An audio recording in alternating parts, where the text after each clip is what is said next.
kontaan effectivement ci teewaayu presse bi di jaajëfal conseil d'administration bi nga xamante ne kenn amul seen fay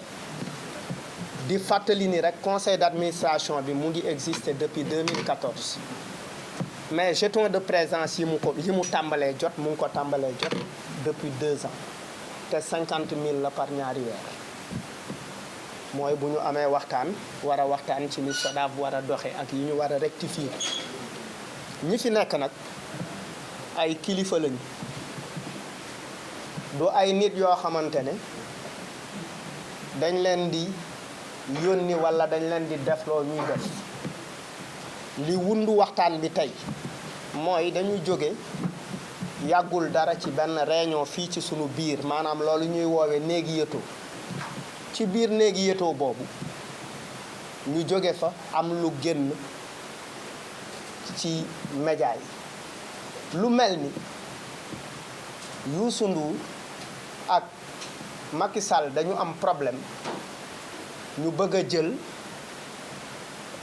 moo waral ñuy auditer Ngoné ci même sax booy lire léeg-léeg article yi ñu ne Ngoné Youssou Ndour moo ko fi teg may rappeler ni Ngoné dañ ko fal te balaa Ngoné di fi ne Angèle Diaban moo fi newoon Angèle Diaban nekk fi ay at démissionné pour des raisons personnelles bu leen neexee après mën ngeen fi jël numéro Angèle Diaban ngeen laaj ko lan moo tax mu démissionné dina leen wax lan moo tax mu démissionné Angèle Diaban moomu ñuy wax xëy na li may wax amul solo mais man ak moom ñoo bokk koñ ñoo bokkandoo woon groupe de danse bu tudd New Star Children jàngandoo lycée Limamoulaye tey mu ngi ci cinéma man maa ngi ci rap te mu ngi ci conseil donc loolu dafa am solo ñu koy rappeler leneen li ci topp mooy ñiy jóg di wax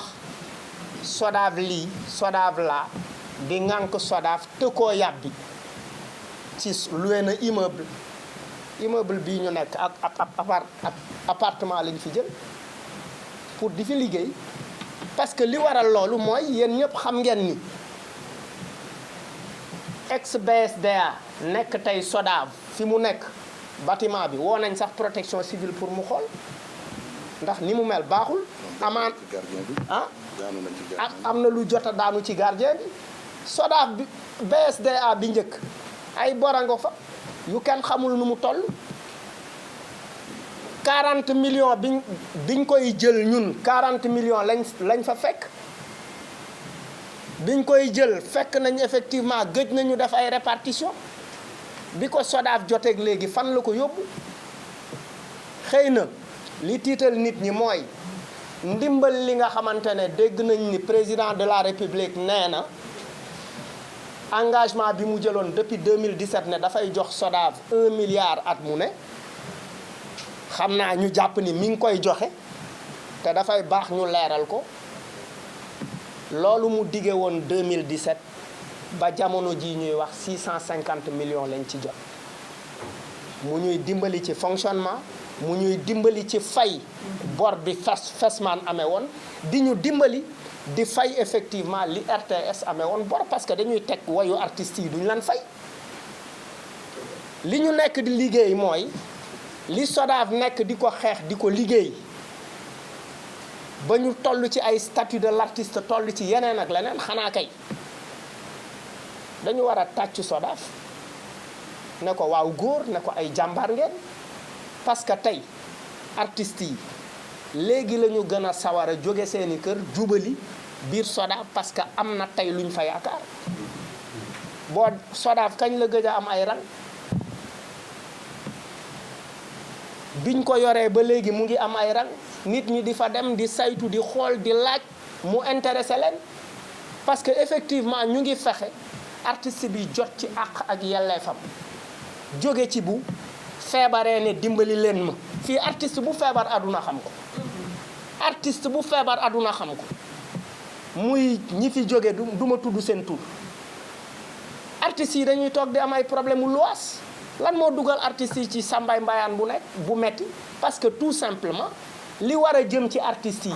te ñi leen ko amel nekk fii ci réew mi SODAV nekk di ko xeex ba ci wàllu copie privée dañu bëgg ngeen xam ne nag dafa am ay enjeu du ñu nangu société bii nga xamante ne dafa nekk société de droit privé ñi nga xamante ne ñooñu mag ñi ñu fi jiitu xeex ko ba jot ci ba agrément bi yàlla def ñu signé ko en 2017 ñu ñafe ko def ko ñu bëgg léegi parce que forcément on lit parce que dafa mel ni rek nga ne way mais Malal way rakku Racine Talla la wala rakku Mamadou Talla la donc oui donc gars yi la àndal wala donc mu ngi jot ci lii wala mu ngi jot ci la pourquoi mënuñu comprendre ni mën nga bokk ak nit ndey ak baay fekk il ne faut pas faire ce lien là wala yow nga am sa xeex boo xamante ne yàkkee yéen a ko am yéen a ngi koy xeex depuis 1960 ah nga yi jël xeex yi di ko toxal ci ay rakkam wala di ko toxal ci ay mbokkam wala di ko toxal sax ci li nga xamante ne moom lañ ko dénk ñun nag ñàkkuñu fayda ñi fi nekk ay kilifa lañ conseil d'administration réunion la boo xamante ne ñoom pendra dañuy yuuxu Ngoné ba Ngoné tiit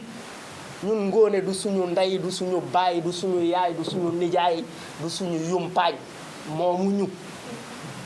moomuñu ñàkkuñu fayda ni ñu amee sañ-sañ di yëkkati suñu baat ci yeneen i kuréel di wax ñu sut Ngoné lees li ñu xalaat ci biir conseil d'administration bu ñu amee suñu xalaat dañ koy wax Ngoné donc nekkuñu sax foofu te liñ ci mën a seede tamit mooy lenn la rek bu jubul woon ñooy njëkk a génn wax ko liñ ci gis jub la c'est aussi simple que ça ñoom Gassira ñii ay tubaab lañu mooy yaru nasaraan la ñu am bu ñu gisee lu leen jaaxal dañ koy wax léegi àdduna dégg ko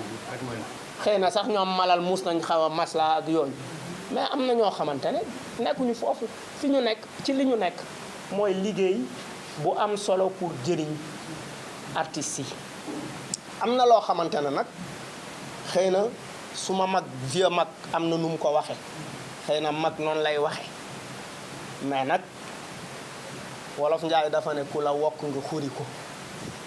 ku la wokk da nga koy xuri ba mu yëg ni wokk neexul parce que dañ ñu wokk ñu ngi ñuy tooñ depuis boobu ñu ne nemm toog mais lii dafa ëpp di wax ni nag dinañu dem ci yoon dinañu dem ci protection des données personnelles dinañu dem fépp fi nga xamante ne war nañ fa dem parce que am nañu benn mbóot jënax bu nekk suñu biir wala ay kaña yu nekk suñu biir yoo xamante ne lu ñu waxtaane ñu yóbbu ko wëlbati ko xam nga kaña bu fekkee fii saabu for ko yóbbu bu yeggee ci bërëb bi saabu bi bu ko yóbboo du yóbbu saabu complet bi day am lu mu cof ci saabu bi mais noonu la demee fii dañ fi nekk di waxtaan li ñuy waxtaane ñu jël wëlbati wax ji tudduñu fi sax Youssou Ndour et puis Youssou Ndour n'a jamais été mêlé ni de près ni de loin musuñu ko gis réunion musul woote réunion musu fi nekk et cetera il faut arrêter d'accuser les gens à tort et à travers liggéey bi ñu nekk liggéey bu am solo la nañu sant parce que nag bu chiffre yi mais am na ay grand yu ma dégg sax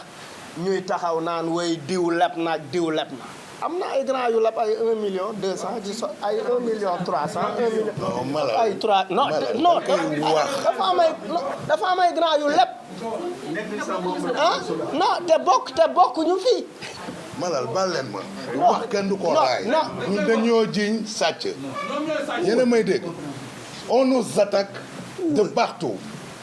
ñi ñuy attaqué dégg nañ leen Pape Cheikh la Idrissa Diop un ancien DG Bouna Manel Fall avec sa lettre ouverte au président yaa may dégg xool leen Idrissa Diop il n'a pas droit à la parole et je vous dis pourquoi il n'est même pas membre de la SODAV il n'est pas ayant droit. Il est membre de SOSEM. De SOSEM. Il n'a qu'à nous dire comment il a fait au moment de l'ex-BSDA pour nous prêter que 2 millions et quelques. J'ai les preuves, je suis le trésorier général. Même moi. Fille, dañu rafetalul je suis désolé. Rafetaluma.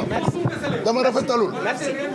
Quand may toog sama njaboot suñuy parents di ñu woo di ñu laaj qu'est-ce qui se passe ndax da ngeen sàcc kenn du fi nekk je suis désolé.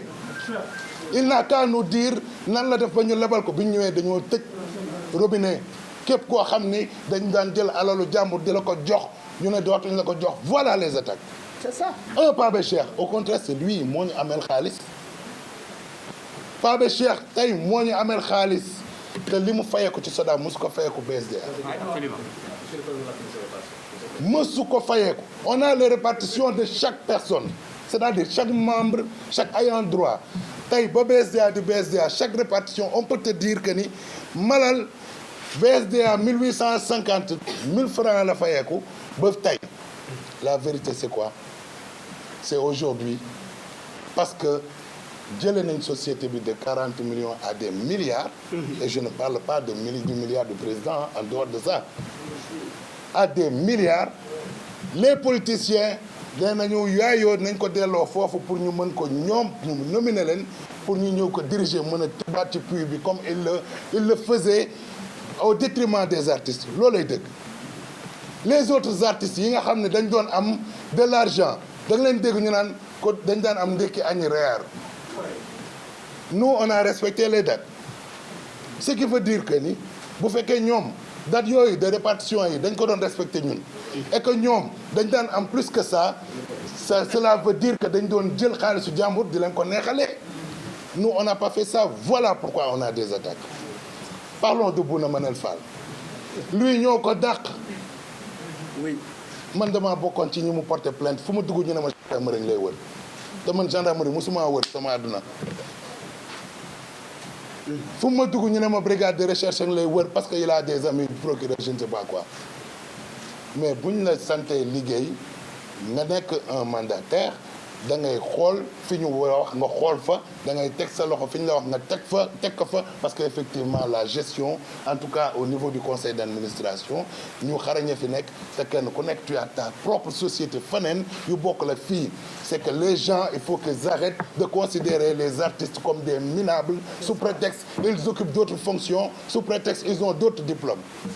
et dans nous-mêmes on a des gens qui ont des diplômes plus loolay dëgg. Si on a trouvé une société boo xam ne non seulement les gens parlent de 40 millions effectivement 40 millions lañ compte ci caisse bi et ces 40 millions matu woon sa 3 mois de masse salariale du BSDA et que l'ancien directeur disait j'ai laissé suffisamment d'argent pour répartir. C'était faux. Nous on a trouvé une société boo xam ne ay miir lañ fekk foo xam ne matul sax masse salariale. On a trouvé une société boo xam ne amul woon manuel de procédure amul woon comptabilité fiable amul woon bilan certifié amul woon ay commissaire aux comptes amul woon règlement de perception amul woon règlement de répartition ce qui veut dire que ni nu mu leen neexee lañ doon répartir loolay dëgg. ñu fekk société boo xam ne amul sax oto bu baax buy daw. Pour des gens yu war a sillonner tout le Sénégal percevoir les droits des artistes mën leen ko delloo ñu fekk société boo xam ni ay bor yu dul jeex lañ doon joxe ay nit yoo xam ni ils étaient même pas des auteurs ñu tibb ci xaalis bi jox leen parce qu'ils faisaient de la politique parce que c'est des artistes yoo xam seen làmmiñ rëy na parce que c'est des artistes yoo xam ni buñ leen di créer ñoom ñooy taxaw. Je me souviens très bien gis nga les gens de Saint-Louis la majeure partie était dans le bureau de Bouna Manel Fall au moment bu ñu koy dàq et Bouna Manel Fall avait fait juste 3 mois ñu dàq ko parce que dafa jëloon xaalis bu bari tasaare ko sans ñu yëg ko sans notre aval après des avertissements des lettres d'explication et tout ça ñu révoqué ko. C'est ça. Et il ose un gars comme ça buy jël xaalisu artiste bi jëli téléphone bu 500 000 jël jabar ji yóbbu ko ay visite prénatale dépensé c'est ay centaines de mille je suis désolé ci xaalisu artiste ñu dàq ko au bilan de 100 millions en 3 mois dépense nañ waxante dëgg ñun santuñu ko duñ ko dàq. Quand je vois des artistes le défendre je suis désolé je suis aigri. Merci. dama sonn dañu sonn. Maintenant le président de la République on le remercie au contraire il a voulu nous aider maintenant. li ñu bëgg na xam nga mooy lan li attirer attention yëpp li kañe li yee kañe yëpp c'est copie privée dafay dugg si te copie privée c'est des milliards et grâce à cette copie privée là ak rémunération équitable inchallah nous les artistes nous les interprètes dinañu commencer nous les producteurs dinañ commencer fayeeku te mësuñu fayeeku Sénégal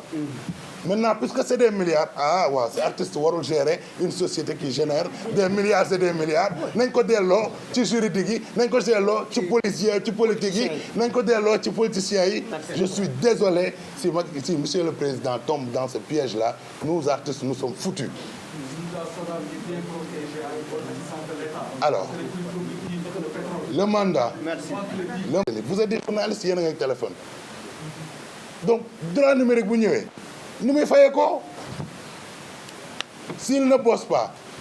un Pape il est excellent c'est un musicien man dama koy déglu sama oto wax dëgg fa yàlla côté artistique il est magnifique mais je pense c'est des gens aussi qui sont malhonnêtes je suis désolé ku ñu jiñ sàcc ñu jiñ la ko ah Idrissa Diop il n'a qu'à se taire il n'est pas membre de la SODAV te xam nañ li mu def ci biir dëkk bi on était à Paris ah li fa xew yëpp xam nañ ko bu ñu wax loo désolé